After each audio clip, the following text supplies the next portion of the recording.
नमस्कार दोस्तों, stock market studies में फिर से एक बार आपको बहुत-बहुत स्वागत है। तो आज यहाँ पे मैं डिस्कशन करूँगा 3 कंपनी के बारे में। 3 नहीं 4-4 कंपनीज़ के बारे में। तो वीडियो को पूरा लास्ट तक देखिए क्योंकि बहुत सारी इन्फॉर्मेशन मैं आपके साथ शेयर करूँगा इस वीडियो में। साथ ही साथ कौन-सा कंपनी के टेक्निकली चार्ट पैटर्न्स क्या बन रहा है और 2-3 कंपनी में ऑलमोस्ट बाइंग एंट्री हो चुके हैं और कुछ कंपनीज़ में बाइंग एंट्री होने वाला है। तो सब कुछ में किस टेक्निकली चार्ट बेसिस में इस तरीके से बाई ट्रेंड आ रहा है, वो मैं आपके साथ शेयर करूँगा। तो इस वीडियो को लास्ट तक देखिएगा और अभी तक आपने चैनल को सब्सक्राइब नहीं किया तो ज़रूर कर लीजिएगा कंटिन्यूअसली वीडियो और अपडेट पाने के लिए। तो चलो देख लेते हैं आज के स्टॉक के डिटेल्स के बारे में। सबसे पहले जो कंपनीज़ है उसका नाम है टाइटन।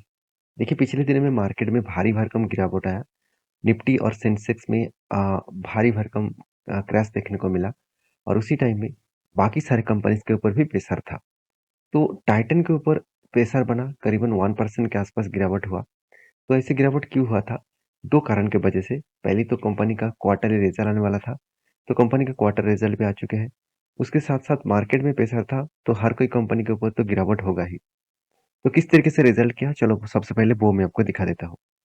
तो क्वार्टरली जो रिजल्ट है, वो देखा जाए तो सेल्स के बारे में बात करूँ, तो जून मंथ में कंपनी 11,800 करोड़ के आसपास सेल की है, जो एक्चुअली पिछले सालों का जो जून मंथ था, वहाँ पे 9,400 करोड़ के आसपास था। तो ओवरऑल कंपनी का जो मतलब सेल्स है, वो अच्छा खासा इंक्रीज हुआ। क्वार्टर क्वार्टर बेसिस में भी देखा जाए तो कंपनी का सेल्स इंक्रीज देखने को मिला। और अभी एक्सपेंस के बारे में बात करें तो 8,200 और 10,700, तो दोनों में ही अभी इस तरीके से कुछ फर्क दिखा।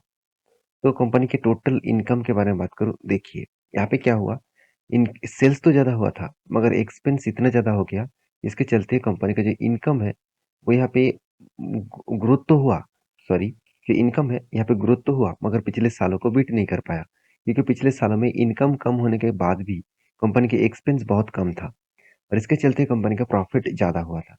और यहाँ पे देखिए इस बार क्या हुआ, प्रॉफिट मार्जिन थोड़ा सा कम हुआ और इसी के चलते कंपनी के ऊपर एक प्रेशर देखने को मिला। तो फिर भी अगर मैं ऑपरेटिंग प्रॉफिट मार्जिन के बारे में बात करूँ, तो 13% से बन चुके हैं 9%, जो पिछले क्वार्टर्स को भी बीट नहीं कर पाया, पिछले साल को भी बीट नहीं कर पाया। और कंपनीज के जो नेट प्रॉफिट है, वो 790 करोड़ से घट के हो चुके हैं 750 करोड़, 756 करोड़ के आसपास। तो मेरे हिसाब से यहाँ पे भी एक करेक्शन कंपनी के ऊपर देखने को मिला और ये सारे पॉइंट्स यही मेजर करते हैं कि कंपनी के जो रिजल्ट है, वो रिजल्ट में कुछ करेक्शन जरूर दिखने को मिला है। इस बेसिस में देखा जाए तो कंपनी का अर्निंग पर शेयर वो भी कम हो चुके हैं। पिछले क्वार्टर की तुलना से थोड़ा सा ज्यादा हुआ मगर पिछले सालों की तुलना से कंपनी का अर्निंग पर शेयर कम होता देखने को मिला है। तो कंपनीज के जो सेल्स है, वो एक्सपेंस है, वो सब कुछ मैं आपको दिखा चुका हूँ। क्या कंपनी में खराबी है? इस क्वार्टर में सेल्स कम क्या कि कंपनी खराब हो जाएगा? ऐसे बिल्कुल भी नहीं, क्योंकि कंपनी का साल भर की बात करूँ तो कंटिन्यूअसली देखिए साल भर में कंपनी का सेल्स इंक्रीज हुआ और देखिए कंपनी का जो करंट मंथ है, मतलब टिल टू मंथ जो है, तो इस टाइम में भी कंपनी का देखिए प्रॉफिट मार्जिन जो है, वो सबसे हाईएस्ट प्रॉफिट मार्जिन देखने को मिला है। तो इस कंपनी के ऊपर चिंता करने का कोई जरूरत नहीं। Sales growth, profit growth, return of equity और परसेंटेज ऑफ रिटर्न सब कुछ आपको बेस्ट दिखेगा और टाटा ग्रुप की एक सबसे बड़ा दिग्गज कंपनी है और मेरे हिसाब से इस कंपनी के ऊपर कंटिन्यूअसली आपको फोकस होना चाहिए, क्योंकि इस कंपनी का रिजर्व देखिए 1,300 करोड़ से 10 सालों के अंदर अंदर 11,700 करोड़ बना और बोरिंग्स भी देखिए कंपनी किस तरीके से बोरिंग्स को आगे लेके गया, करीबन 6,000 करोड़ से 9,000 करोड़ तक। इसका मतलब बोरिंग भी बढ़ा और साथ ही साथ रिजर्व भी बढ़ा, फिक्स एसेट भी बढ़ा और सबसे बड़ी बात जो लगा, कंपनी इस बार 144 करोड़ के आसपास वो पैसे को क्या किया यहाँ पे, ऑब्वियसली देखा जाए तो इस कुछ प्रोसेसिंग में पैसे को लगा के रखा।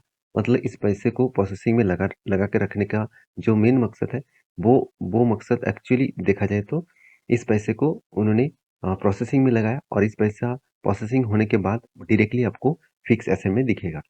सारे पॉइंट्स कंपनी के फ्लेवर में है और इसलिए इंस्टीट्यूशन भी इस कंपनी के ऊपर बने हुए हैं।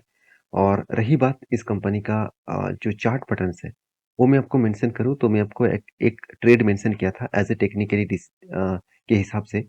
यहाँ पे कप बना, उसके बाद हैंडल बना और इस हैंडल को यहाँ पे ब्रेकआउट किया। मैंने आपको मेंशन भी किया था कि टारगेट यहाँ तक होगा। तो देखा जाए तो टारगेट के आसपास ही कंपनी रिवर्सल किया है। तो अभी देखा जाएगा कि एक टारगेट होगा कि नहीं होगा।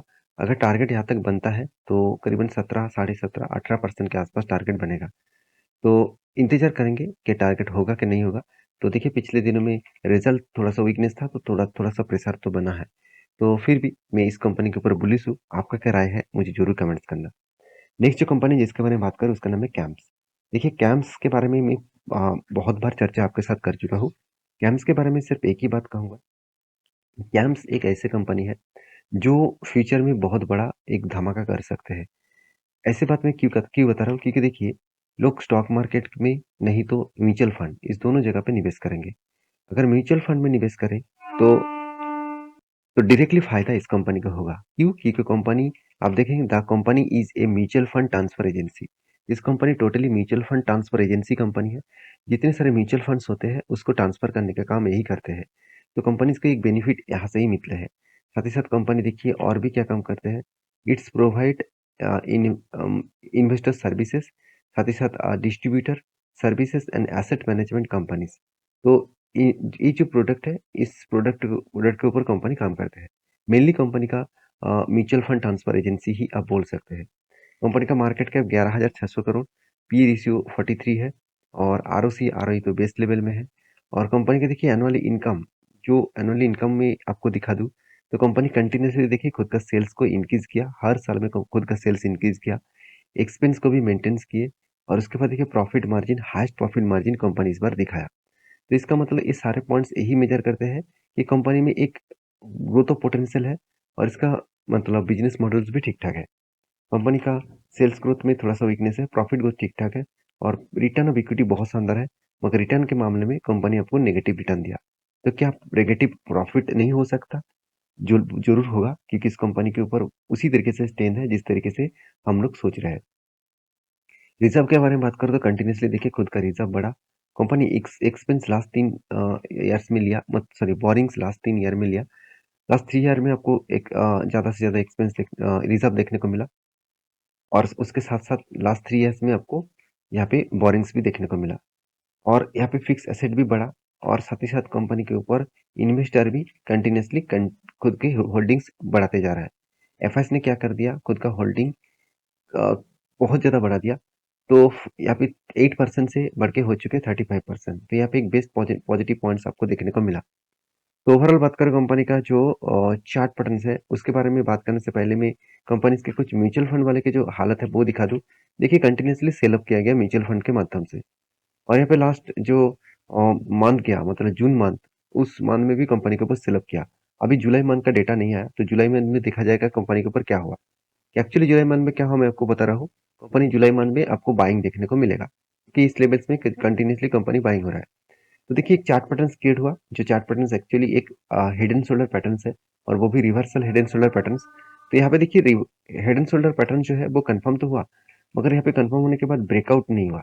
तो मुझे कोई भी कैंडल यहाँ पर ग्रीन कैंडल चाहिए, उसके ऊपर कंफर्मेशन चाहिए, तभी मैं इसके ऊपर एंट्री लूंगा और अगर यहाँ पे एंट्री बनता है तो अराउंड अराउंड आप बोल सकते हैं। तो ये जो प्रीवियस रेजिस्टेंस है और रेजिस्टेंस का सप्लाई जोन है, यहाँ तक टारगेट बन सकता है। करीबन 14% के आसपास यहाँ पे गेन मिल सकता है। तो फिलहाल के लिए मैं अभी तक एंट्री नहीं लिया क्योंकि मुझे कोई ग्रीन कैंडल नहीं दिखा। तो जब ग्रीन कैंडल दिखेंगे तब मैं एंट्री लूंगा। तो इसके लिए मैं इंतजार कर रहा हूँ। तो आप भी इंतजार करिए, कोई भी मौका मिले तब डिसीजन लेना। देखिए डिसीजन लेना मतलब बाय एंड सेल करना आपके हाथ में है। तो आप अगर यहाँ पे बाय सेल कर रहा है तो पूरा का पूरा जिम्मेदारी आपके ऊपर उठाइए क्योंकि ये मेरा कोई रिकमेंडेशन नहीं है। मेरा खुद जो ट्रेड बनता है मैं आपके साथ शेयर करता हूँ। जितने सारे टेक्निकल चार्ट पैटर्न्स बनते हैं वो मैं आपके साथ शेयर करता हूँ एज ए लर्निंग पर्पस में। तो नेक्स्ट जो कंपनी जिसके बारे में बात करूँ उसका नाम है यासुई इंडस्ट्रीज। यासुई इंडस्ट्रीज एक केमिकल सेक्टर से बिलोंग करते हैं और आप सभी जानते हैं केमिकल सेक्टर में जिस तरीके से प्रेशर है और सिर्फ इसी कंपनी में नहीं हर कोई केमिकल सेक्टर को देखेंगे तो सारे कंपनीज के ऊपर बहुत ज़्यादा प्रेशर है क्योंकि ग्लोबल मार्केट में डिमांड कम होना और रॉ मटेरियल्स का कॉस्ट बढ़ जाना ये दोनों चीज कंपनीज के ऊपर बहुत बड़ा प्रेशर क्रिएट हुआ है। तो यासो इंडस्ट्रीज के बारे में बात करूँ तो यासो इंडस्ट्री लिमिटेड मैन्युफैक्चर ए स्पेशलिटी केमिकल फूड और साथ ही साथ आप देखेंगे तो ऑटो ऑक्सीडेंट्स जो है साथ ही साथ एरोमा केमिकल्स जो है राबार्स जो है और इस तरीके से प्रोडक्ट्स के ऊपर कंपनी काम करते हैं। तो कंपनीज के जो बिजनेस मॉडल है वो तो ठीक ठाक है। कंपनी का आरओसी आरओई तो बेस्ट लेवल में है। पी रेशियो भी ठीक ठाक है। कंपनीज के क्वार्टरली जो रिजल्ट है, अभी तक कंपनी का क्वार्टरली रिजल्ट नहीं आया।